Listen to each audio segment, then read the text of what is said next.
하시고 주의 크신 사랑 베푸사 따라가게 하소서.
자리에 앉아서 같이 찬양하겠습니다.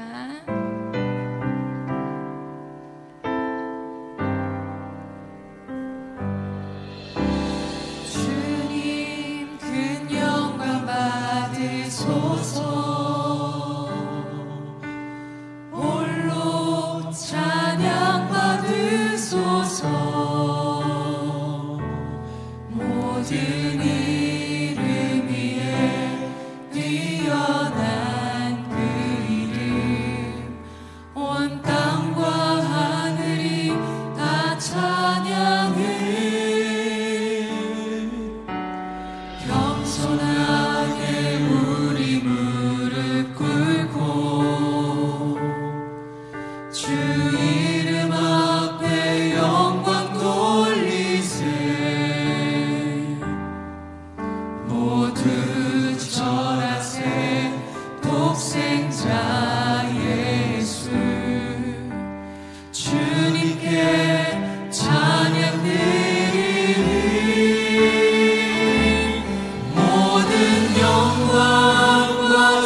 성령으로 충만케 하여 주시옵소서.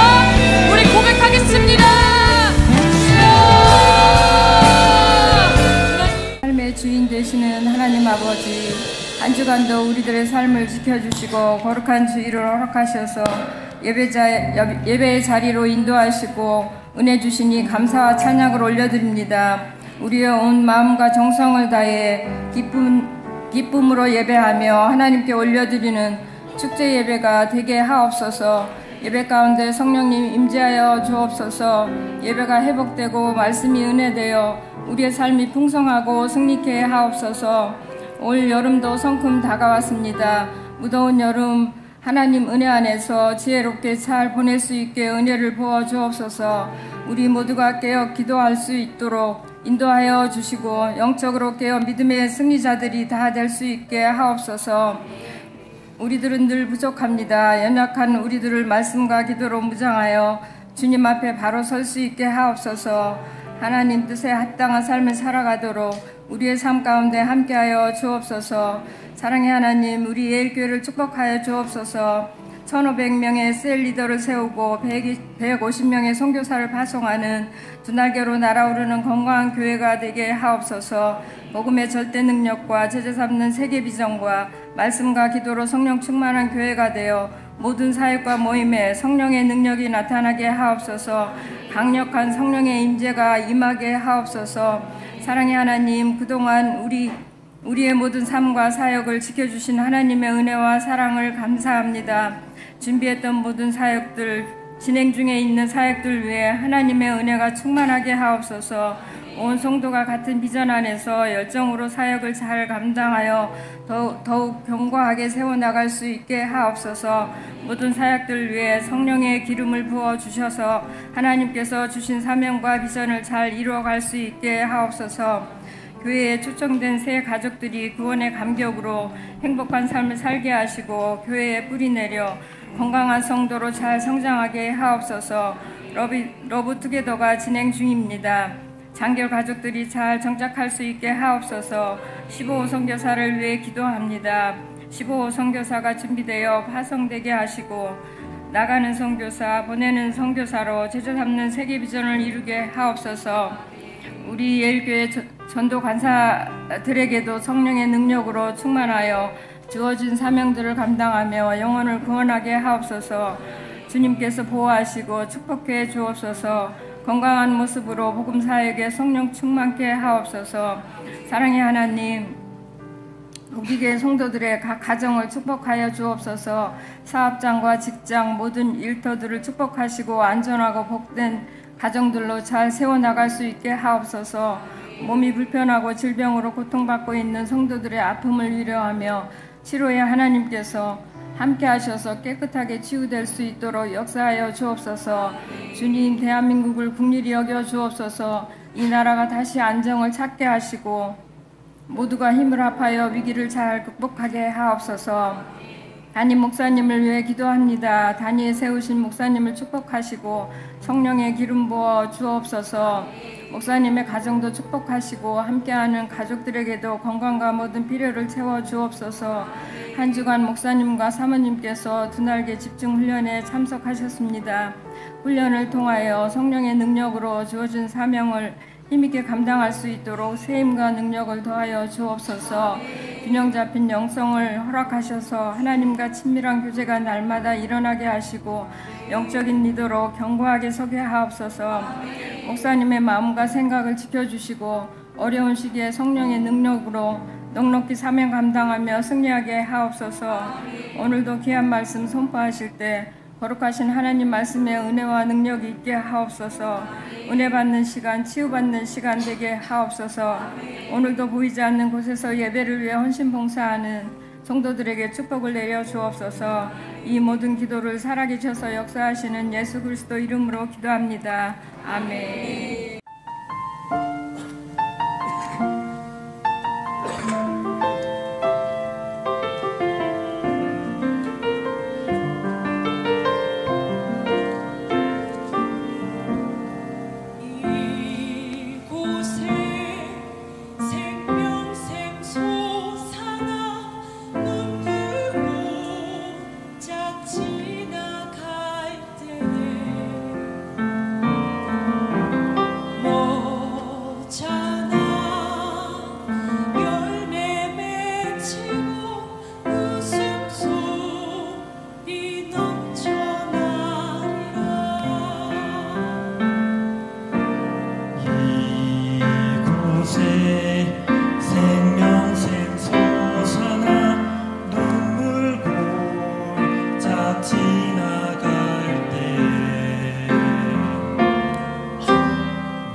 안녕하세요. 예일교회 14호 귀국 선교사 정영준입니다.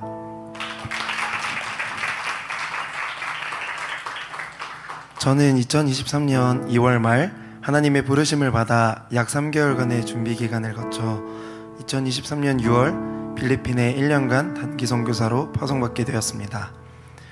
파송받기 전에는 하나님께 무엇을 드릴 수 있을까, 어떤 부분을 펼쳐나가며 하나님 앞에 쓰임받을 수 있을까를 고민하였고, 선교지에 나갈 준비를 하면서 하나님께서 주신 말씀들과 은혜로 잘 준비해서 1년을 온전히 드리리라 다짐하며 나갔습니다.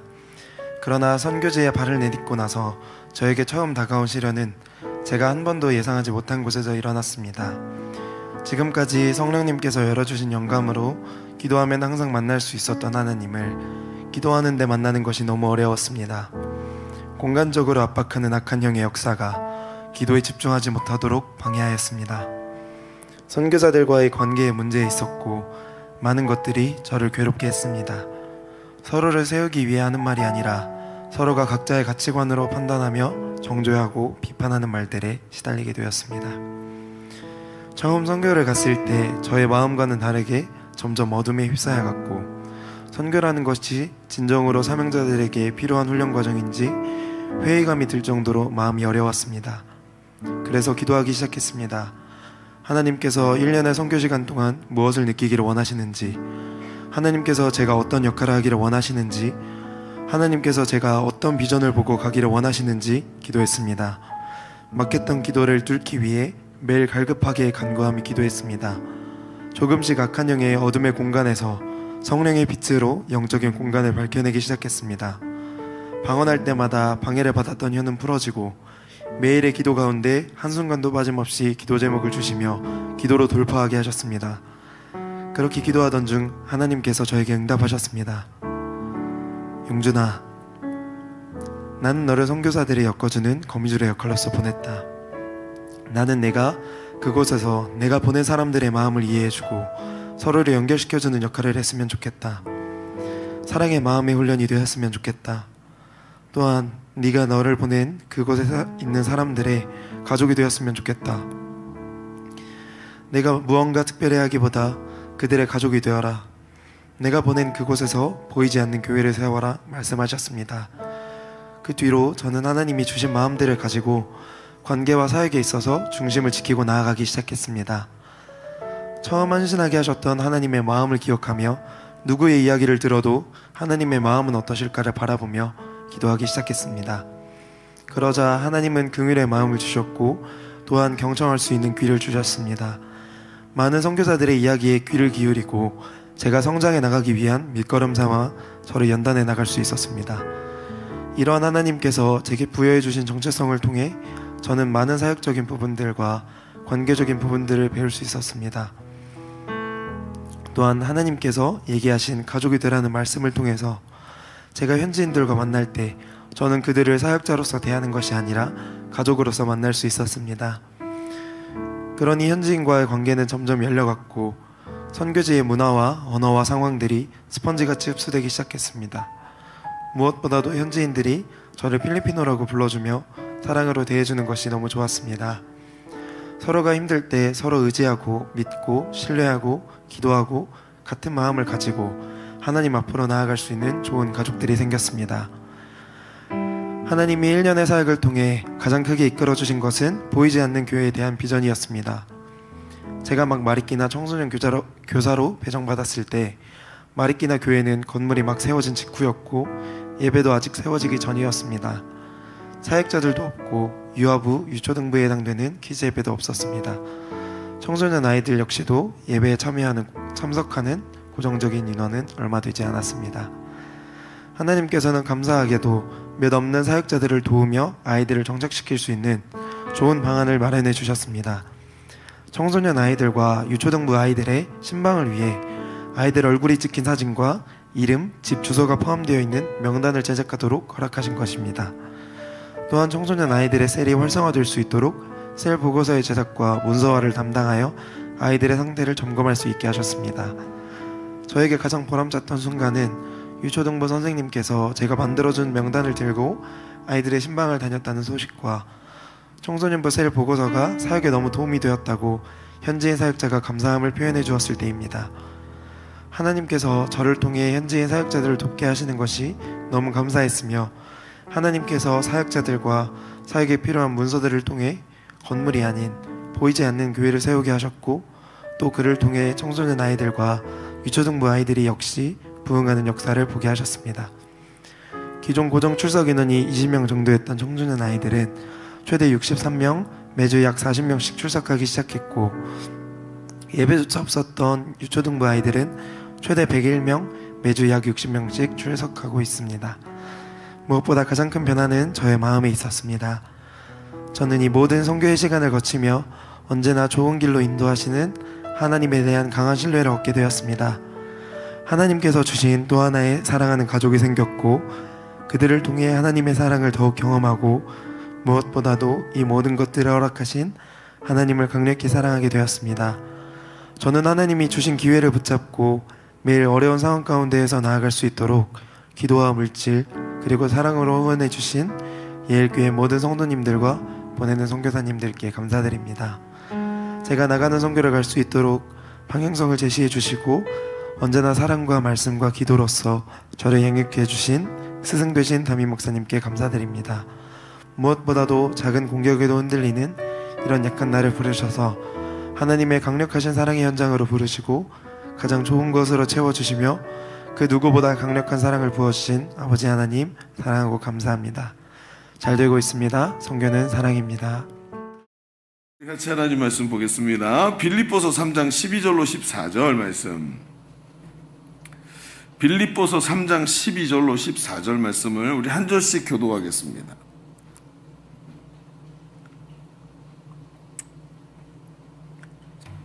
빌립보서 3장 12절 내가 이미 얻었다 함도 아니요 온전히 이루었다 함도 아니라 오직 내가 그리스도 예수께 잡힌 바 된 그것을 잡으려고 달려가노라.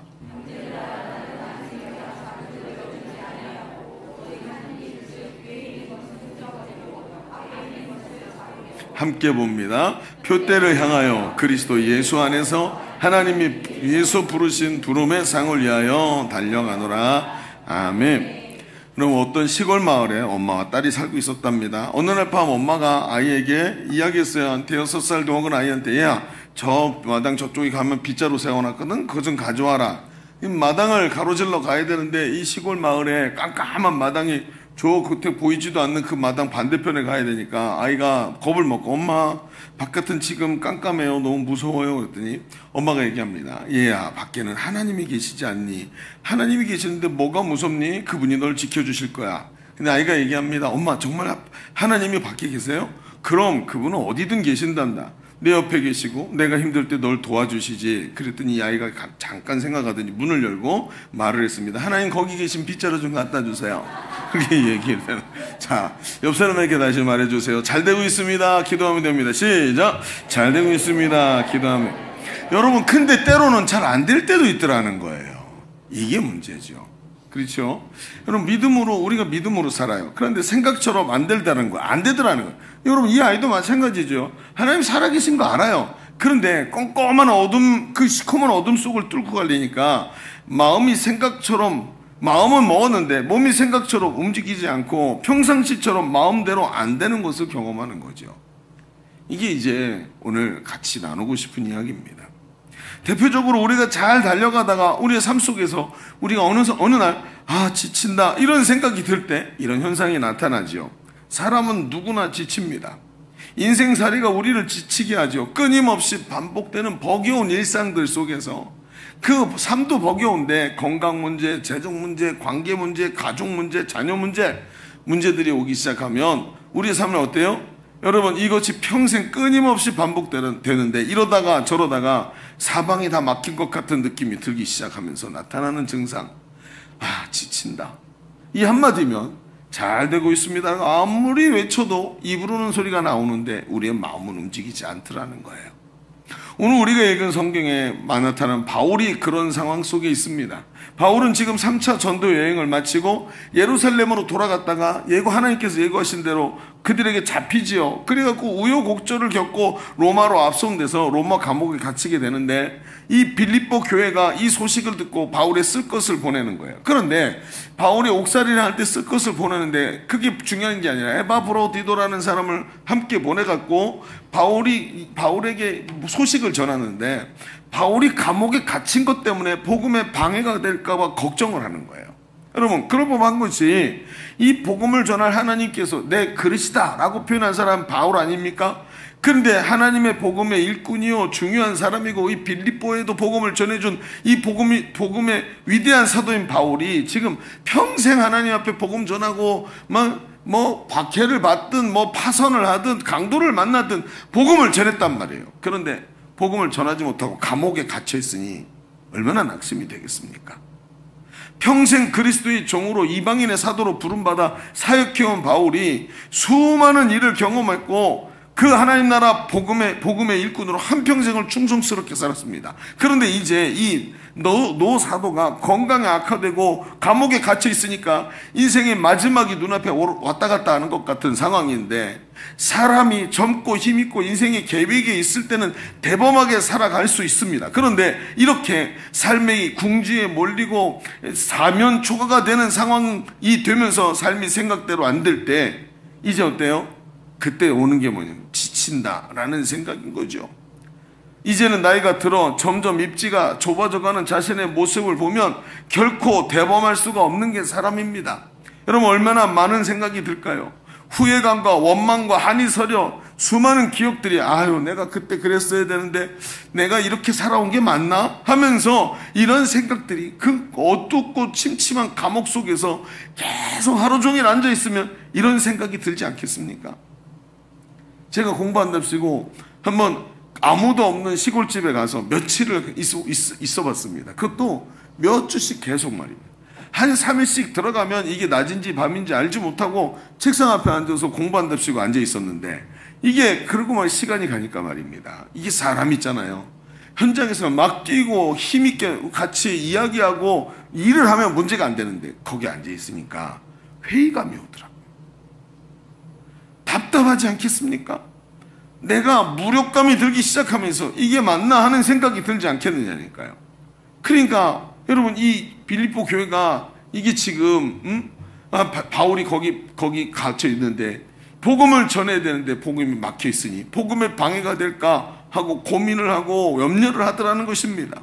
여러분, 우리는 이 장면을 보면서 이렇게 생각하죠. 바울이 그랬으니까 결국 오늘 우리가 읽은 장면이 뭐예요?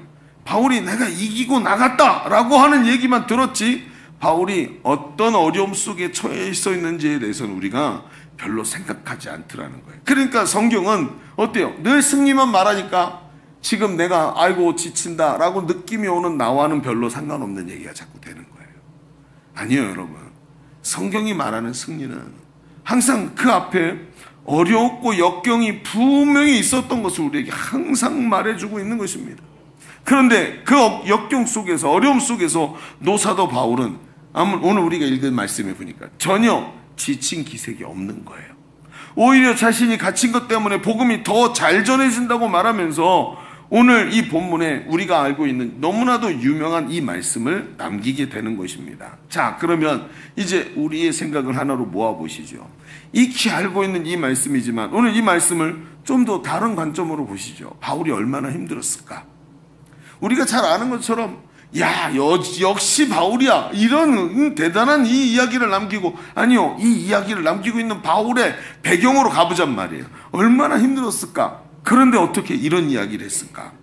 어쩌면 바울을 둘러싸고 있는 이 사면초가의 환경보다도 더 강력한 무엇인가를 바울이 갖고 있었기 때문에 이렇게 말할 수 있지 않았겠습니까?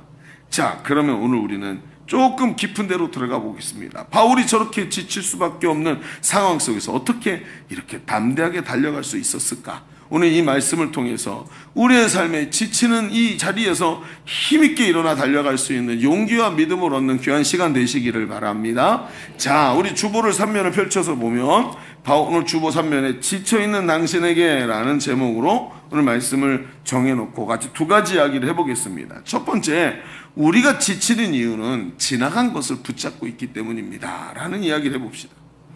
우리가 지치는 이유는 지나간 것을 붙잡고 있기 때문입니다.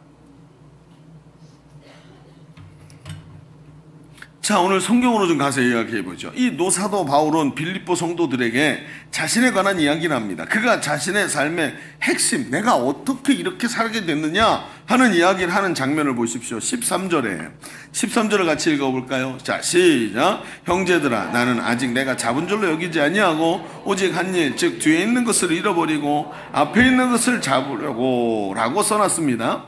자, 그가 하고 있는 말을 들어보면 누구나 말하고 있는 앞을 향해 가겠다는, 누구나 그렇게 말하죠. 자, 미래를 향해, 앞을 향해 전진하자라고 말하는 강력한 자기 고백이 있는 것으로 들립니다. 그런데 사실 이 말은 바울이 수많은 아픔을 딛고 일어나서 또다시 앞을 향해 나갈 수 있었던 가장 핵심적인 비결을 말해주고 있는 거예요.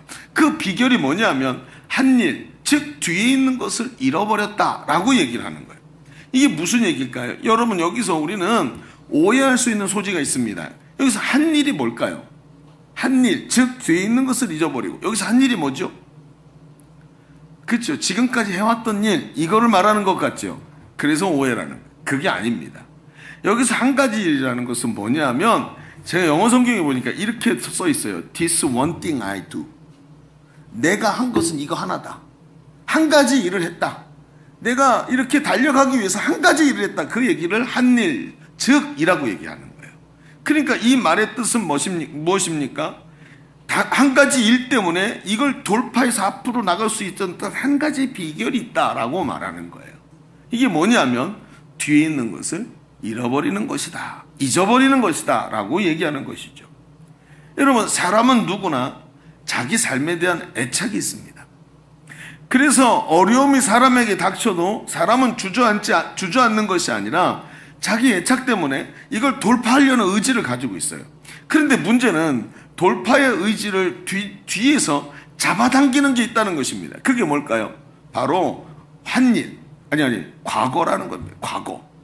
돌파의 의지를 가지고 앞으로 이 역경을 넘어가려고 하는데 그때 뒤에서 나를 잡아당기는 것이 과거라는 겁니다. 여러분, 인생은 말이죠. 인간은 현재라는 순간을 살아가죠. 여러분, 우리가 과거에 대해서도 기억하고 있고 미래에 대해서 계획합니다. 그런데 사람의 존재는 항상 현재에 있어요. 그렇지 않습니까? 과거는 이미 지나간 것이고 미래는 아직 오지 않은 것입니다. 어떤 사람은 미래를 위해서 현재를 열심히 살아간다고 말하는데 이건 어불성설입니다. 왜요? 우리는 항상 현재만 살고 있는 거예요. 그래서 미래를 위해서 오늘을 행복하지 않고 오늘을 의미 없이 살아가면, 오늘을 모든 걸 다 이를 악물고 미래를 위해 살아가면 미래는 오늘로 옵니다. 그러면 내가 그렇게 기다렸던 미래가 오늘로 왔을 때 나는 오늘을 망치는 사람이 되는 거예요. 오늘이 성공적이지 않으면요, 미래도 사실은 없는 겁니다. 그래서 사람이 과거, 현재, 미래 중에서 현재를 항상 현재에 존재한다는 거예요. 그런데 문제는 말이죠, 오늘 현재를 지배하고 있는 게 뭐냐면 과거라는 거예요. 사람의 현재를 만들어낸 것은 과거의 누적이라는 것이죠. 한 사람의 현재를 만들어내는 것은 과거의 누적이고, 그래서 사람이 자신의 과거를 어떻게 해석하고 있느냐에 따라서 자신을 바라보는 모습이 달라지는 거예요. 여러분, 과거를 생각해 봅시다. 과거에 내가 어떤 모습이었죠? 내가 과거에 나 자신을 보면서 쓰잘데기 없는 인간으로 참 자기 자신에 대해서 자괴감과 막 자기 스스로에 대한 혐오감에 사로잡혀 있던 사람들을 보십시오. 오늘이 어떻죠? 오늘이 그 과거로 해석된 나의 오늘은 정말로 별 볼 일 없고 보잘것없는 인생이 되는 거예요. 그러면서 이렇게 생각해요. 미래에도 똑같이 될 거야. 이미 우리가 한 말 중에 담겨 있지만 과거는 어떻게 해석됐느냐에 따라서 완전히 달라지는 거예요. 여러분, 역사도 그렇죠. 여러분, 나라들마다 역사 왜곡을 합니다. 여러분, 중국도 역사 왜곡을 하고 일본도 역사 왜곡을 한대. 그럼 한국은 안 할까요? 우리도 합니다. 안 한다고 거짓말하는 거죠. 발뺌하는 거죠. 역사가 다 그렇습니다. 왜 그렇습니까? 왜 나라들마다 왜 역사 왜곡을 시도할까요? 세계 어디나 서로 국경을 맞대고 있는 나라들은 서로 역사의 왜곡을 한다고 비난합니다. 그게 전 세계적으로 똑같은 추세입니다. 왜 그렇습니까? 자기 역사를 고무적으로 해석해야 됩니다. 왜냐하면 그 자기 역사에 대한 고무적인 생각들이 국민들의 자긍심을 만들어내기 때문에 미래가 달라지는 거예요. 역사 왜곡은 그 민족이 갖고 있는 생존의 법칙이에요. 그래서 안 할 수가 없는 거예요. 누구나 다. 여러분, 사람도 마찬가지입니다. 오늘 나의 과거를 어떻게 해석하느냐에 따라서 내가 누구냐가 완전히 달라지는 거예요. 여러분, 그런데 여러분 생각해 보십시오. 과거를 생각해 보면 과거가 찬란한 사람이 있습니까? 여러분, 과거가 찬란하신 분이 있습니까? 그렇지 않습니다. 부끄러운 과거와 아쉬움이 더 많이 느껴지는 게 과거 아닙니까? 남들에게 말할 때는 대단한 것처럼 말하죠. 지난주에 말했죠. 라떼는 말이야. 그러면서요. 라떼가 뭐라고요? 옛날에 난 한 가닥 했다. 그러면서 과거를 허풍스럽게 말하는 것을 라떼라고 말하지 않습니까? 그런데 여러분, 실제적으로 나 자신이 혼자서 나의 과거를 살펴보면 후회가 많습니까? 자긍심이 많습니까? 후회가 훨씬 많은 거예요. 그러니까 그게 나의 뒤를 붙잡고 나를 뒤로 자꾸 잡아당기는 거예요. 앞으로 나가야 되겠는데 말이죠. 미래를 향해 가야 되겠는데 못 가는 겁니다.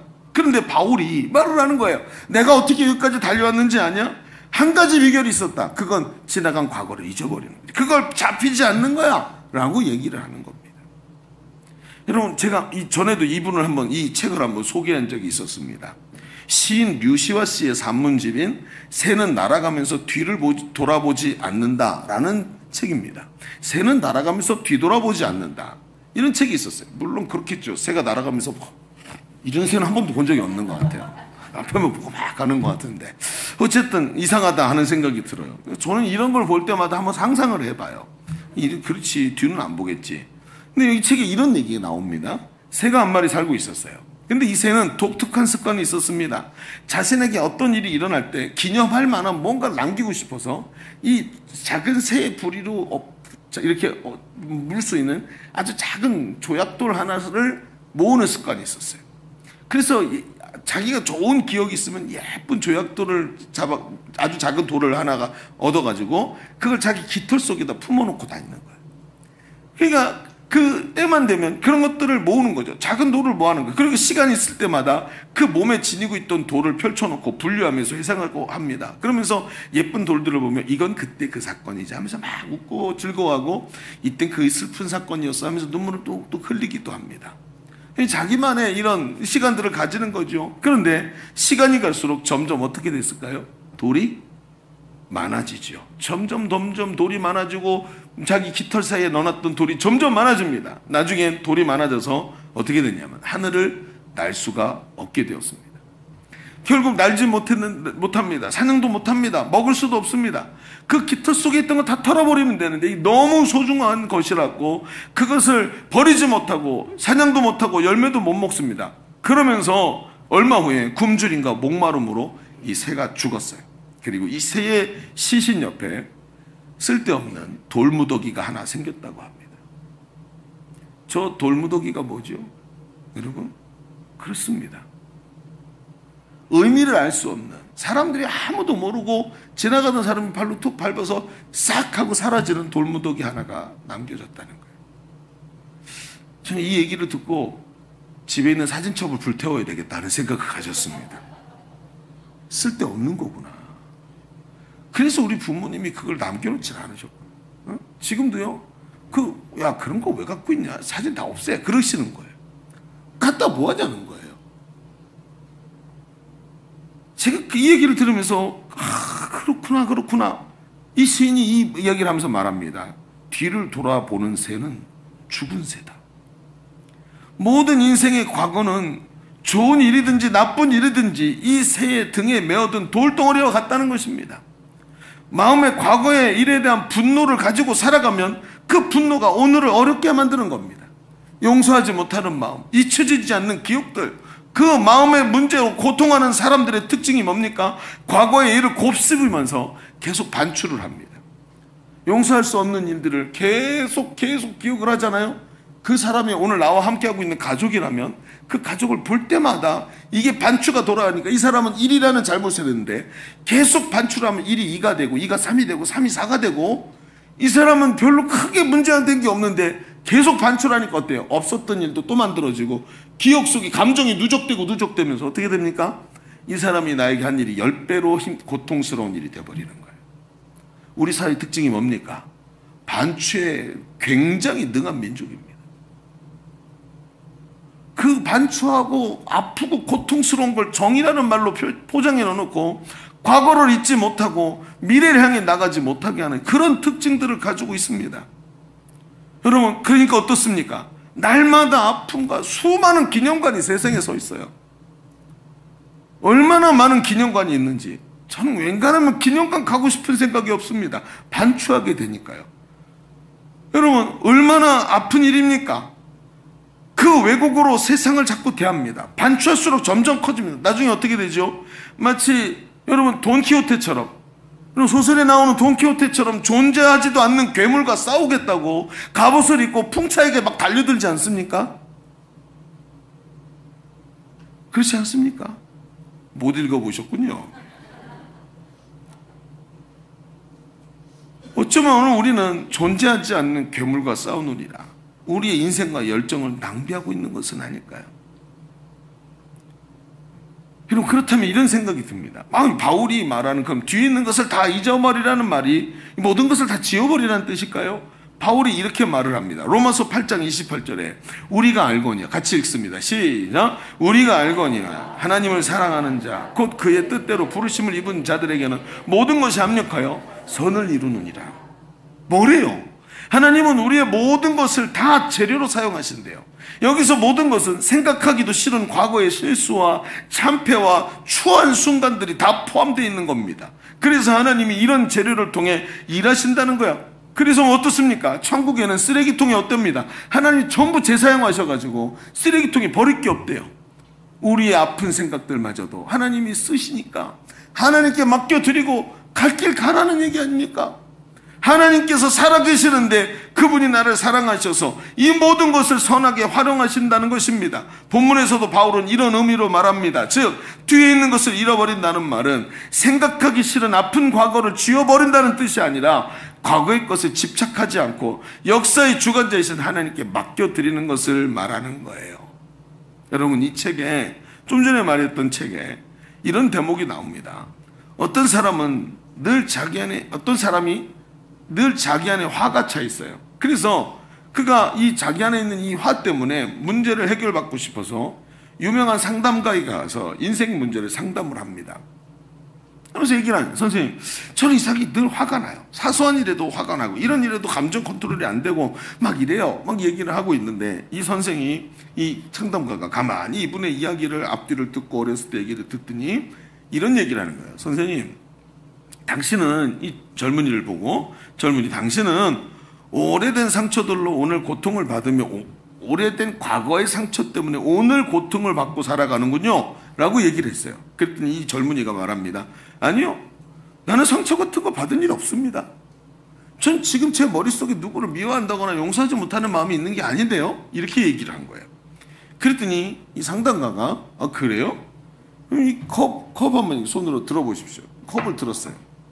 어떠세요? 무거우세요? 아니요, 안 무거운데요? 아 그래요? 그럼 조금만 들고 계셔 보세요. 한 10분을 지났습니다. 다시 물어봅니다. 자, 선생님 어때요? 좀 물컵이 무거운가요? 그랬더니 아까보다는 좀 힘들어졌어요. 이렇게 얘기를 하는 거예요. 그래요? 그럼 좀만 더 들고 계셔 보시죠. 1시간이 지났습니다. 이 사람 어떻게 하고 있을까요? 팔이 막 떨리는 거예요. 막 떨리기 시작합니다. 견딜 수가 없는 거죠. 막 땀을 뻘뻘 흘리니까 이거 내리면 안 될까요? 아니 조금만 더 들고 계세요. 계속 들고 떨리는 거죠. 물어봅니다. 어때요? 컵이 무거운가요? 아이고 선생님, 이거 무거워서 더 이상 들고 있을 수가 없습니다. 여러분, 무슨 뜻인지 아시겠습니까? 여러분, 인생을 살아가면서 우리의 문제는 이 컵의 무게가 중요한 게 아니라 얼마나 오래 들고 있었느냐가 중요한 거예요. 젊었을 때 경험한 아픔들이 아직도 저 마음속 깊은 곳에 그대로 있어요. 고백되지 않고. 하나님께 내어드리라고 말을 했는데 아무리 사소한 것이라도 내려놓지 않으니까 무거워져서 더 이상 갈 수가 없게 된 거예요. 마치 이 새가 가지고 있는 작은 돌처럼 말이죠. 하나하나 얹기 시작하니까 나중에는 어떻게 돼요?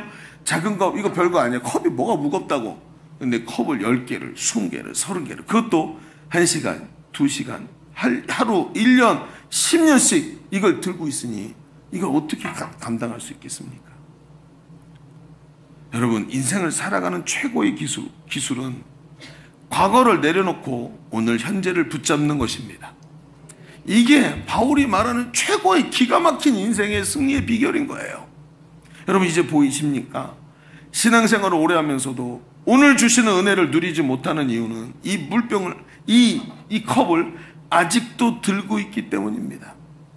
과거에 매여서 무거운 돌을 들고 수십 년을 살면서 견딜 수가 없는데 그 견딜 수 없는 표정에다가 겉에다 가면을 쓰고 살아갑니다. 오늘 믿음으로 살고 있어, 난 신앙생활 잘하고 있어 하면서도 속사람은 계속 고통하면서 힘들어요. 입으로는 잘 되고 있습니다 라고 말하는데 그게 하나도 마음에 들어오지 않습니다. 이러니 어떻게 성공적인 삶, 오늘도 어떻게 이 지치고 힘든 세상을 이겨내면서 열매를 맺으면서 살 수 있겠습니까? 오늘도 노사도 바울은 우리에게 정확하게 말합니다. 단 한 가지만 하자. 이 단 한 가지가 제일 중요한 거다. 뒤에 있는 것을 잃어버려라. 할렐루야. 이걸 떨어뜨려 놓고 가야 된다는 거예요. 사역을 하고 인생을 살다 보면 안 될 때가 너무나 많아요. 안 되는 게 더 많아요. 그런데 이거에 잡히면 앞으로 나갈 수가 없는 것입니다. 분명히 하나님께서 어느 날 이 모든 것도 하나님이 선하게 쓰실 줄로 믿습니다.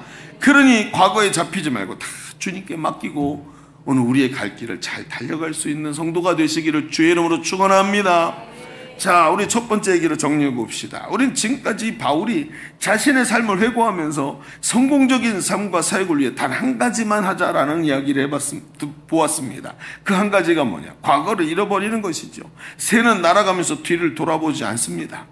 뒤를 돌아보는 새는 죽은 새입니다. 지금도 가면을 쓰고 살아가는 이유가 과거에 잡혀있기 때문인 거예요. 우리 소그룹에다가 셀에 가서 목장에 가서 마음을 열지 못하고 사람들과 이 마음을 열지 못하고 혼자 신앙생활하면서 썬데이 크리스천처럼 주일 한번 예배드리고 사라지고 신앙생활 깊이 하지 못하는 이유가 바로 과거를 돌아보면서 가면을 쓰고 있기 때문에 그런 일이 벌어지는 것입니다. 하나님은 우리의 과거를 주님께 맡겨드리고 오늘 당신이 축복된 현재를 살아가기를 원하십니다. 그런데 여기서 우리가 좀 생각해 볼 게 있는 거예요. 과거를 맡겨드리라는 말이 하나님이 알아서 하실 거야. 다 선하게 만들어 가신대잖아. 그러니까 너는 훌훌 털어버려. 이런 말로 들어서는 안 되는 거예요. 아니, 좀 전에 그렇게 말했잖아요. 그렇죠. 그래서 이게 문제인 거예요. 그러니까 이 말이 그 말이 맞는데 그 말이 틀릴 수도 있다는 거예요. 무슨 얘기냐? 바울이 말한 뒤의 것을 버리라는 말이 오해를 받고 있을 때가 많기 때문에 그래요. 자, 보세요. 실제적으로 해결된 일은 없는데 바울은 마음속에 묻고 숙명론적으로 받아들이고 네 갈 길만 가라 이런 말을 한 게 아니라는 거예요. 자, 뒤의 것을 잊어버리라는 말은 뒤에 있는 문제를 뒤로 밀어내라는 뜻이 아니에요. 제가 얼마 전에 우리 같이 말씀 나누면서 인생이 사람이 편하게 사는 방법이 뭐냐면 보따리에다 묶어갖고 안 보이는데도 던져버리는 거라 그랬잖아요. 근데 이게 인생 밖으로 나가지 않는다고. 그래서 보따리 쌓아놓은 게 많아진다 이런 얘기를 한번 드린 적이 있었는데 이렇게 해놓으라는 뜻이 아니라는 거예요. 왜? 뒤에 것이 있잖아요. 자꾸 그랬죠. 뒤에 것이 나에게 자꾸 영향을 미친다고요. 이걸 문제를 뒤에다가 던져놓고 주님께 맡겨드린다고 던져놓잖아요. 얘가 쫓아와서 나에게 다시 불러 나를. 야, 거기 좀 서봐. 거기 좀 서봐. 이렇게 얘기한다는 거죠. 그리고 문제가 자꾸 나에게 쫓아온다는 거예요. 그러니까 하나님께 맡겨드리긴 하되 이 문제를 그냥 맡겨버린다고 해서 이 문제를 그냥 뒤로 제껴놓잖아요. 어느 날 쌓여서 나를 엄습해버리게 된다는 거예요. 그러면 맞는 말이긴 한데 이것에 대해서 우리에게 조치가 필요한 거예요. 아, 목사님 전혀 이해가 안 됩니다. 자, 두 번째 얘기를 들으면 이 얘기가 이해가 됩니다. 자, 무슨 얘기냐? 두 번째, 지나간 것에 매이지 않으려면 지나간 것을 내려놓고 앞에 것을 붙잡아야 돼요. 벌써 감이 오시는 분이 있군요. 그래요. 앞에 것을 붙잡아야 된다. 조금 전에 설명한 게 뭐죠? 뒤에다가 밀어놓으면 어느 날 나에게 쫓아온다 그랬죠. 그러니까 하나님은 분명히 이걸 쓰시지만 요 놈이 살아가지고 나한테 쫓아온단 말이에요. 그러니까 요 놈을 뒤로 보내는 방법을 잘 알아야 된다는 거죠. 그게 뭐냐? 자, 바울은 우리의 의욕을 단번에 불식시키면서 14절에 이렇게 말을 해요. 14절을 같이 볼까요? 자, 시작. 표대를 향하여 그리스도 예수 안에서 하나님이 위에서 부르신 부름의 상을 위하여 달려가더라. 아멘. 여러분, 바울이 뭐랍니까? 과거를 잃어버리는 것에 만족하고 과거를 뒤로 지나보내고 평안을 찾는 것이 아니라 더 적극적인 방법이 필요하다는 거예요. 그게 뭐죠? 오늘 현재 자신에게 맡겨진 것을 붙잡고 현재를 충실히 살아가는 삶을 사는 거예요. 그걸 오늘 뭐라 그랬냐면 표대를 향해 달려간다 그랬어요. 자, 이게 무슨 뜻이냐? 표대는 이 운동 경기에서 쓰는 겁니다. 자, 여러분, 올림픽이 이제 파리 올림픽 한다고 막 그러죠? 자, 올림픽의 꽃이 뭐예요? 강성신, 그건 아니고요. 네. 그렇죠. 자, 올림픽의 꽃이 뭐예요?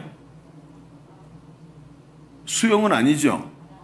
마라톤이죠, 마라톤. 올림픽의 꽃이 마라톤이라고 얘기합니다. 근데 고대 올림픽에 마라톤을 하면 요즘에는 옆에 경찰 오토바이도 막 가고 막 그러면서 이렇게 안내하는 라인도 있고 막 그러죠. 그래서 도심을 뜁니다만 옛날 마라톤은 벌판을 뛰는 거예요. 그러니까 올림픽이 벌판을 뛰어서 벌판을 쫙 가로질러 가야 되는데 뛰는 사람이 어디가 길인지 알아야 될 거 아니에요.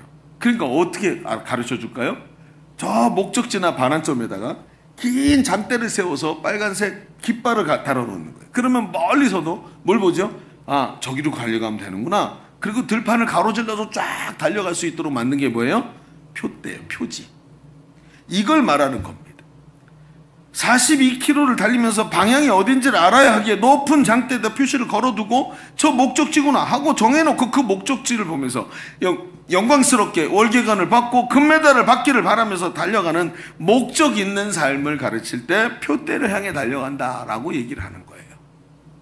여러분, 앞에 이 류시와 시인의 산문집에 이런 글이 하나 있습니다. 또 새 얘기예요. 이 사람 새를 좋아하나 봐요. 그렇죠? 이렇게 말해요. 새는 나뭇가지가 부러질까 염려하지 않는다. 그렇죠? 새가 나뭇가지에 앉죠? 근데 새가 나뭇가지에 앉아서 야 이거 부러지면 어떡하지? 야 거기 3명 이상 앉지 마. 이렇게 얘기하지 않더라는 거야. 새는 나뭇가지가 부러질까 봐 염려하지 않는다. 새는 나뭇가지를 믿지 않고 뭘 믿을까요? 자신의 날개를 믿기 때문이다. 대단하죠? 통찰력이 참 있습니다. 동의할 수밖에 없는 거예요. 새가 나뭇가지가 부러질까 염려하지 않는 이유는 날 수 있는 자기 날개를 믿기 때문이라는 거예요. 여러분, 성도가 지나간 과거에 잡히지 않는 것이 무엇일까요? 하나님께서 나에게 맡겨주신 날개, 즉 사명이 있기 때문이라는 거예요. 삶의 목적이 오늘 그냥 돈 벌고 오늘 남들보다 잘 사는 게 인생의 목적이 아니라는 거예요. 이번에도 우리 수련회를 준비하면서 청소년 수련회 꿈과 비전이라는 얘기가 나왔어요. 교사들한테 물어봤습니다. 이 꿈과 비전이 뭐냐? 그랬더니 대답을 그렇게 하는 거예요. 여러분, 어떻다고요? 꿈과 비전이 뭡니까? 오늘 내가 더 좋은 직장 가지는 게 꿈과 비전입니까? 의사 되는 게 꿈과 비전입니까? 돈을 이만큼 모아놓는 게 꿈과 비전일까요? 아니라는 거죠. 여러분, 이게 뭡니까? 과정이에요. 과정. 내가 하나님 앞에서 하나님이 나를 이 땅에 보내신 분명한 하나님의 뜻을 이루기 위해서 도구로 쓰이는 게 뭐예요? 직업이란 말이에요. 그런데 학교 가잖아요. 여러분, 중학교 2학년 때부터 직업교육합니다. 앞으로 너는 무슨 직업을 가질래? 여러분, 걔네는 지금 시집을 읽고 소설을 읽어야 될 시기인데 직업에 대해서 고민하게 만듭니다. 왜요? 여러분, 그렇게 해서 직업 가지면 앞으로 애들이 20살에 직업 가지고 나서 만약에 100세 시대에 살면 앞으로 80년 동안 그 직업으로 살게 만들 거예요? 아니잖아요. 기계입니까? 그러고 살게? 아이들의 마음속에 비전이 가져야 되잖아요. 그러니까 여러분, 의사가 되든 변호사가 되든 음악가가 되든 뭐가 되든 간에 그 과정을 그 수단을 가지고 하나님께서 나를 이 땅에 보내신 이유를, 사명을 정확하게 아는 사람으로 만들어가야 된다는 거예요. 그래서 이번 수련회가 중요한 게 그런 겁니다. 아이들에게 그걸 가르치라고 신신당부를 하고 있는 겁니다. 여러분, 그게 뭡니까? 사명에 사로잡혀 성도가 과거에 잡히지 않는 것은 하나님께서 나에게 맡겨주신 사명이 있기 때문입니다. 사명이 있어서 그 사명을 완수할 때 면류관을 바라보면서 오늘도 달려갈 길이 있기 때문인 것이죠. 그 사명을 완수하기 위해서 전력으로 달려갈 수 있게 오늘이 주어졌기 때문에 과거를 마음에 묻어두고 가는 거예요. 과거가 나에게 다시 쫓아서 내 뒷공무니를 잡으려고 하는데 잡히질 않는 거예요. 왜요? 오늘이라고 말했던 걸 또 과거로 만들고 또 달려가고 있거든요. 이걸 멈추면 과거가 와서 또 나를 붙잡는데 오늘도 그 길을 향해서 오늘도 끊임없이 달려가는 인생을 살아가는 거예요. 하나님이 나를 이 땅에 보내신 이유, 이걸 완성하기 위해서 오늘도 달려간다 그러면서 내게 능력 주시는 자 안에서 내가 모든 것을 할 수 있느니라 라고 말하며 달려가는 사람이 되는 것입니다. 지난 한 주간 제가 부산의 집중훈련에 참여하면서 참 여러 가지 생각을 하게 됐습니다. 그래서 제 부부가 둘만 갔으니까 둘이 가서 앉아가지고 모든 것을 집중해서 이제 말씀을 듣기도 하고 하면서 그렇게 가는 거예요. 그런데 첫날부터 제 마음을 계속 울리던 단어가 하나가 있었어요. 그 단어가 뭐냐 하면 그것은 돌파였습니다. 돌파.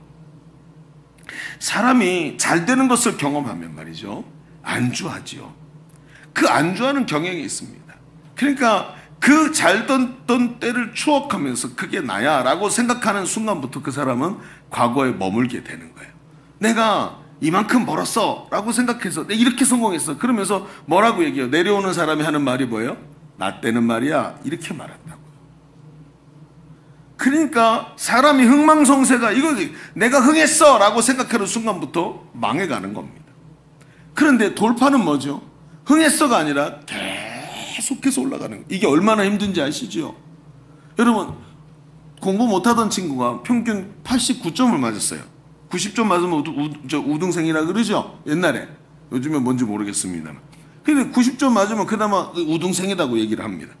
근데 89점을 맞았어요. 근데 1등이 98점이에요. 자, 한번 봅시다. 89점이, 그러니까 공부 못하던 애가 89점까지 올라오는 거 쫙 올라왔어요. 그 다음에 어떻게 되죠? 90점 넘어가서 98점까지 올라가려면 어마어마한 노력을 해야 됩니다. 그렇죠. 그게 뭡니까? 돌파입니다. 한번 뭔가를 해본 사람은 돌파라는 걸 하지 못하면 그 다음부터는 뭐냐면 망하고 쇠하고 내려오는 겁니다. 발전하지 않는 거예요. 그래서 어때요? 대박난 음식점이 되면 대박났다라는 말부터 시작해서 맛이 옛날 같지 않죠.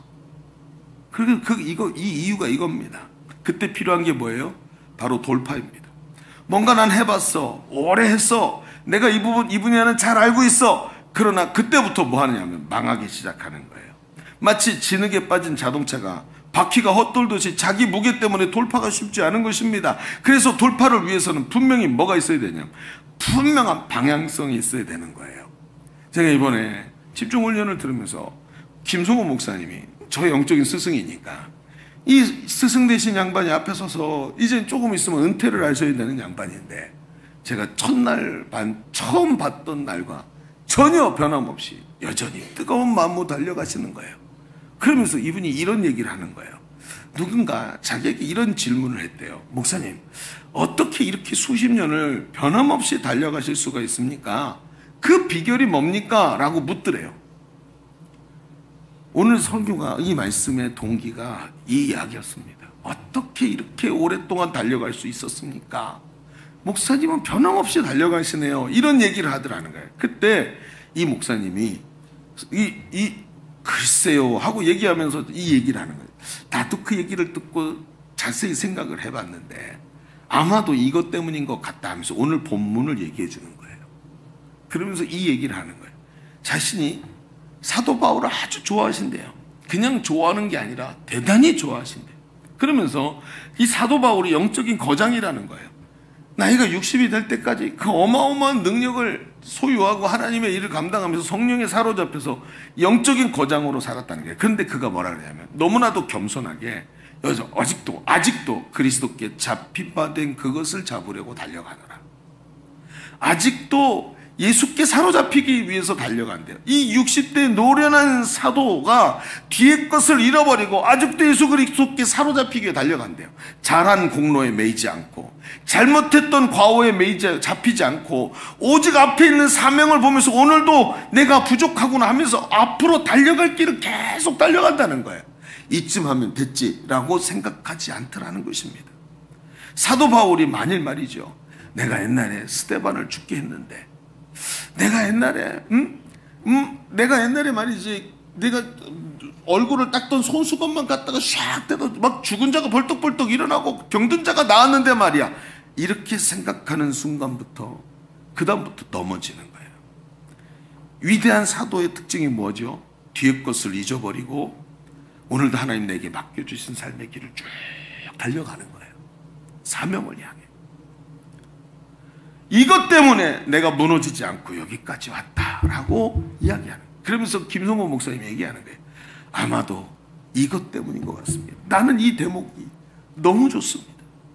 이게 내 인생의 지표입니다. 이것이 내가 계속해서 돌파하면서 내가 어려움이 오고 수렁에 빠진 것 같고 바퀴가 진흙탕에 빠져서 헛도는 것 같은 순간이 왜 없었겠느냐 말이에요.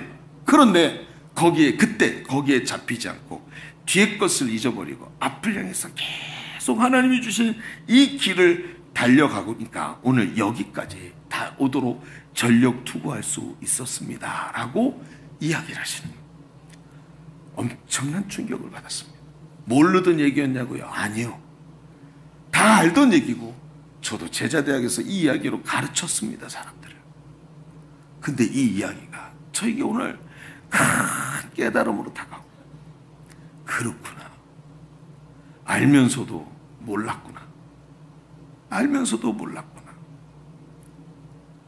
사랑하는 성도 여러분, 지금 자신의 삶을 잘 돌아보십시오.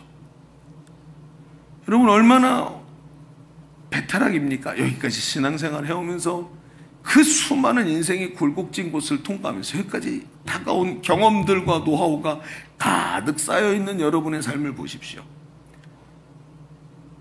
여러분에게 오늘 필요한 게 무엇이죠? 내가 이 힘든 몸을 기대고 위로해 줄 나뭇가지가 아니라 저 넓은 하늘로 날아오를 날개가 필요한 줄로 믿습니다. 내 삶을 보면 수많은 상처와 고통과 어려움이 있습니다. 심지어 오늘 여기서 무너질 수도 있어요. 그러나 오늘 우리에게는 기대고 위로해 줄 나무가 필요한 게 아닙니다. 바울이 말합니다. 염려와 근심과 원망이 다시 그를 엄습하려고 돌아오지만 바울은 이미 그 자리에 있지 않았습니다. 아직도 표대를 향해서 또다시 그 자리를 떠나서 그 자리를 과거로 만들어버리고 오늘도 그 표대를 향해 달려가는 자리에 서 있는 것입니다. 하나님께 상 받기를 바라고 오늘도 그 자리를 또 과거로 만들어버리고 이미 떠났어요. 부름의 상을 받기 위해 오늘 머물렀던 그 자리를 다시 과거로 만들어버리고 또 표대를 향해서 마라톤 하듯이 달려가는 것입니다. 여러분, 왜 자꾸 지칠까요? 왜 자꾸 염려가 올까요? 모든 것이 다 헛된 것 같고 왜 다 그냥 모르겠다, 다 답답해 죽겠다 그러면서 될 대로 되라 식으로 자꾸 왜 무너지는 걸까요? 그렇죠, 여러분. 이제 감이 잡히기 시작합니다. 여러분, 다시 일어나서 달려가시기를 바랍니다. 사명을 붙잡으세요. 사명이 없는 사람은 오늘 살아갈 이유가 아주 부족한 사람이 되는 것입니다. 주님이, 하나님이 이 땅에서 우연히 없다고 하셨는데 오늘 나를 왜 이 땅에 보내셨는지 뚜렷하게 깨닫고 하나님 앞에 담대히 서서 오늘도 앞을 바라보며 표대를 향해 달려갈 수 있는 사람 되시기를 주의 이름으로 축원합니다. 사랑하는 성도 여러분, 오늘이 기회입니다. 오늘이 기회입니다. 지금 살고 있는 이 짧은 삶이 우리의 인생의 기회라는 거예요. 그리고 뒤의 것을 내려놓고 오늘도 앞을 바라보면서 하나님 앞에서 주신 비전을 향해 달려나가는, 표대를 향해 달려나가는 귀한 성도들의 삶이 되어 지치는 것이 아니라 힘있게 달려나가기를 주의 이름으로 축원합니다. 축원합니다. 우리 같이 기도하겠습니다. 오늘 말씀의 은혜를 붙잡읍시다. 눈을 좀 감으시고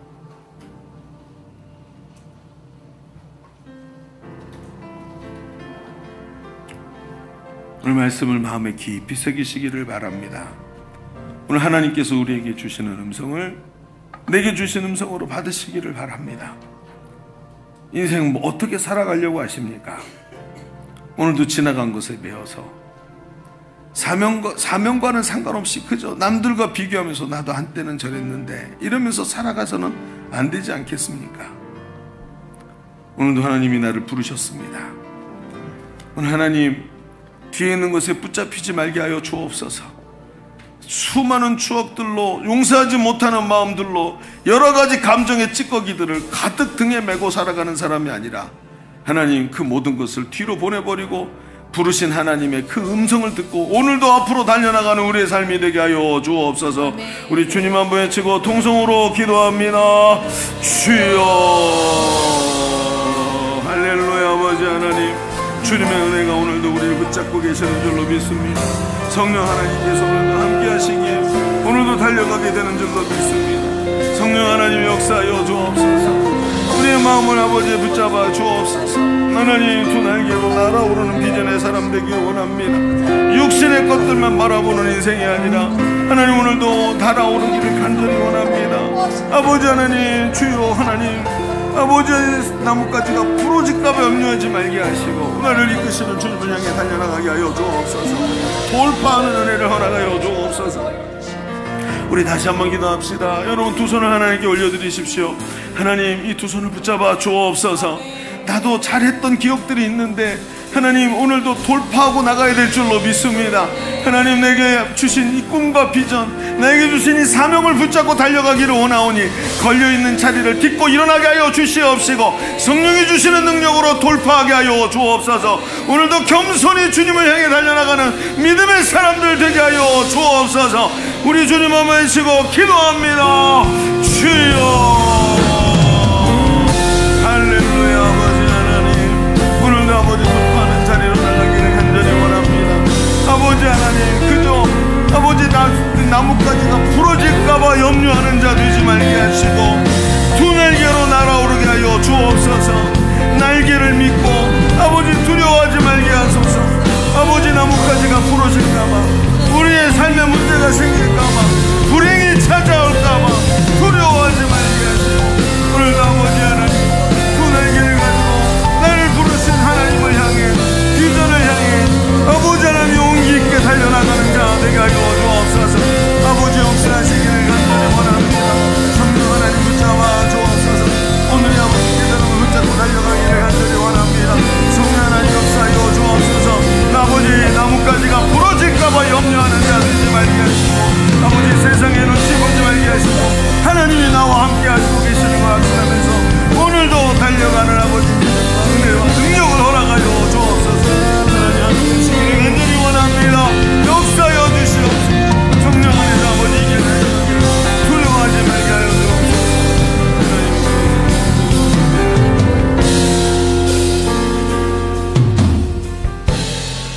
새는 나뭇가지가 부러질까 염려하지 않는다. 하나님, 오늘도 우리가 앉은 나뭇가지 때문에 두려워하고 있는 것은 아닌지요? 예전 같지 않다고 염려하고 하고 있는 것은 아닌지요? 그 나뭇가지가 마치 나 자신인 것처럼 생각하고 그 나뭇가지에 앉아서 떨어지지 않으려고 바둥바둥 거리는 건 아닌지요?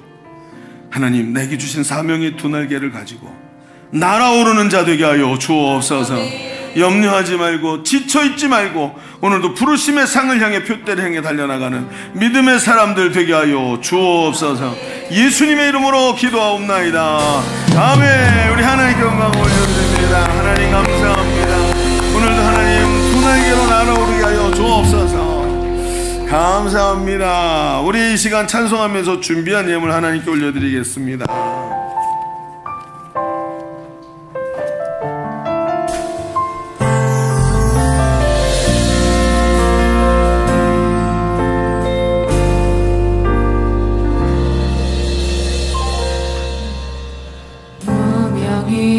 무명이어도 공허하지 않은 것은 예수 안에 난 만족함이라. 가난하여도 부족하지 않은 것은 예수 안에 오직 나는 부요함이라. 고난 중에도 견뎌낼 수 있는 것은 주의 계획 있기 때문이라. 실패하여도 일어설 수 있는 것은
기도하겠습니다. 거룩하시고 은혜로우신 하나님, 오늘 우리의 삶을 향한 하나님의 크신 뜻과 사랑이 여전히 우리 가운데 계시는 줄로 믿습니다. 부족하고 연약하고 때로는 나 자신을 돌아볼 때 이게 뭔가 하는 생각이 들어 지친다 하는 생각이 들 때도 하나님이 여전히 하나님의 뜻과 계획이 내 삶에서 떠나지 않고 함께하고 계시는 줄로 믿습니다. 하나님 염려하지 말게 하시고 과거를 다 뒤로 보내고 오늘도 나를 부르신 그 하나님이 걸어놓으신 그 표대를 향하여 쉼없이 달려가면서 돌파해내는 능력으로 앞으로 나가게 하여 주시옵소서. 하나님, 세상에 나를 위로해 주겠다고 여러 가지로 얘기하지만 오직 예수로 충만한 우리의 삶이 되게 하여 주시옵소서. 오늘도 하나님 앞에 예배하면서 빈손으로 오지 아니하고 마음과 정성을 다해 우리의 주권 다 담아서 하나님께 예물을 정성스럽게 올려드립니다. 주님 앞에 무릎 꿇고 올려드린 귀한 예물을 주님 받아 주시옵소서. 하나님 중심을 보시는 분이시오니 우리의 마음을 들여다보시고 그 마음에 하나님의 은혜와 긍휼을 베푸시며 그 마음의 소원을 주님 응답하여 주시옵시고 그 기도가 응답되는 것을 보게 하여 주시옵소서. 하나님 예물을 받으시고 축복하시어 우리의 삶과 가정과 환경들을 위해 하나님의 영광과 복이 넘치는 성도의 삶이 되게 하여 주옵소서. 오늘도 돌아가는 발걸음 주님 지켜주시옵시고 성령께서 한 주간 함께 하시어서 눈물 닦아주시고 힘주시고 하나님 승리하게 하여 주옵소서. 오늘도 함께 하시는 주님께 감사와 찬송을 올려드리며 이제는 우리 구주 예수 그리스도의 은혜와 아버지 하나님의 지극하시고 만극하신 사랑하심과 성령님이 내주하시고 교통하시며 함께 하시는 은혜가 오늘 모여 예배하는 모든 성도들 머리머리 위에 우리의 삶의 현장과 가정 위에 주님이 피로 값주고 사신 주님의 몸된 교회 위에 열방의 선교사들과 지금도 신음하는 이 나라의 민족 위에 이제로부터 영원토록 함께 계시기를 간절히 축원하옵나이다. 아멘.